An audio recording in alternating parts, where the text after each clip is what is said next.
Hello guys, narito nga yung mga ilang personalidad na nagsalita dito nga sa burol ni Ate Guy. Narito si Ate Gay, yung long time impersonator nitong si Nora Aunor. Narito rin si Barbie Fortesa na kung saan sinabi nga niya na down to earth nga raw itong si Miss Nora Aunor. Si Deborah San, nagsalita nga din siya, si Miss Tessie Tomas, at ito nga si Mr. Roderick Paulate na kung saan ito nga yung matalik na kaibigan ni Miss Nora Aunor. Pakinggan natin guys yung kanilang mga komento dito nga kay Miss Nora Aunor. Nakakaantig ito, panoorin nyo. Mabuting kaibigan si Guy. Lagi kong binibiro na ang siguro man ang kung sasabihin ko na trait niya, kaibigan na selosa.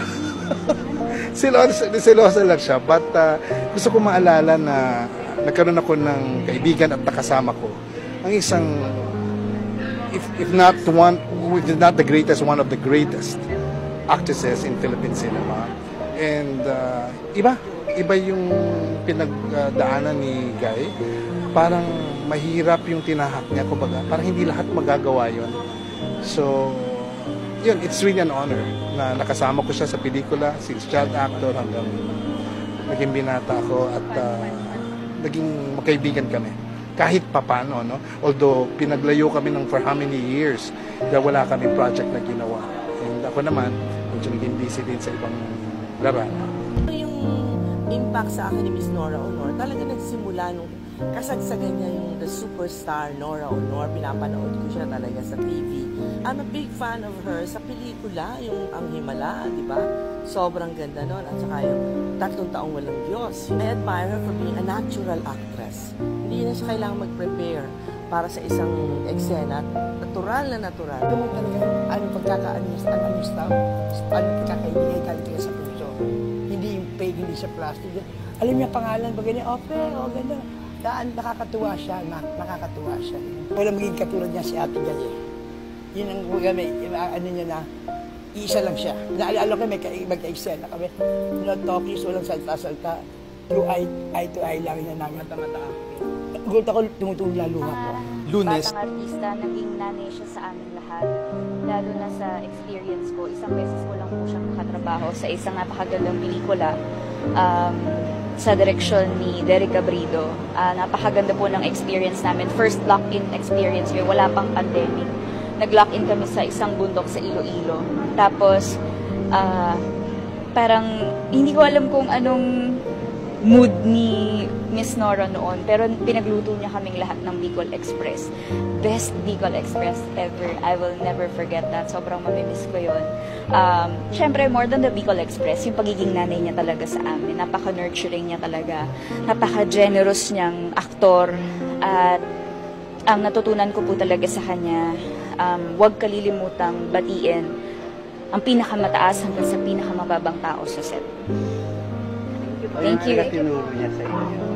Oo, talagang down to earth talaga, na hindi natin nakakalain na magagaling sa isang superstar. Pero di ba, pwede na kwento ni Direk Joel, parang ang dami niya natutunan, kaya no? Opo, so, habang parang pare-parehas kami ng experience po talaga kay Miss Nora, kaya alam mong wala talaga siyang pinipili tao. Thank you so much. Mabuting sa mga parents, magaling aliw ng mga manunood. Saka yung pag-artist, naiyak ako.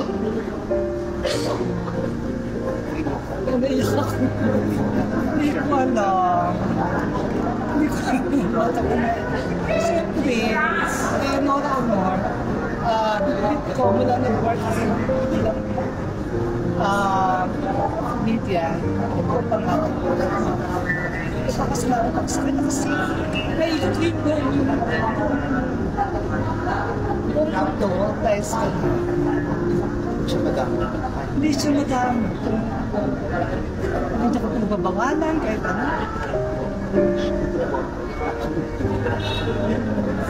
Anong may mga sinasabi ko sa silipan? Narinig ko sa bibig niya mismo na kaboses ko siya. Kasi magagaling daw.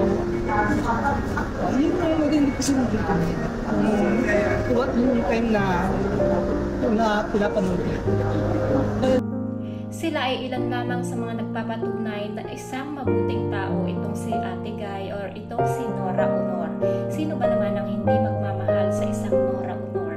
Nakikita natin ang ating sarili sa kanya, ang salamin ng masang Pilipino. Isa nga siyang inspirasyon ng pangkaraniwang tao na pwede palang matupad ang isang mataas na pangarap sa pamamagitan ng talento at pagiging mabuting tao. Milyon-milyong Pilipino ang nalungkot sa iyong pagpanaw, Ate Guy.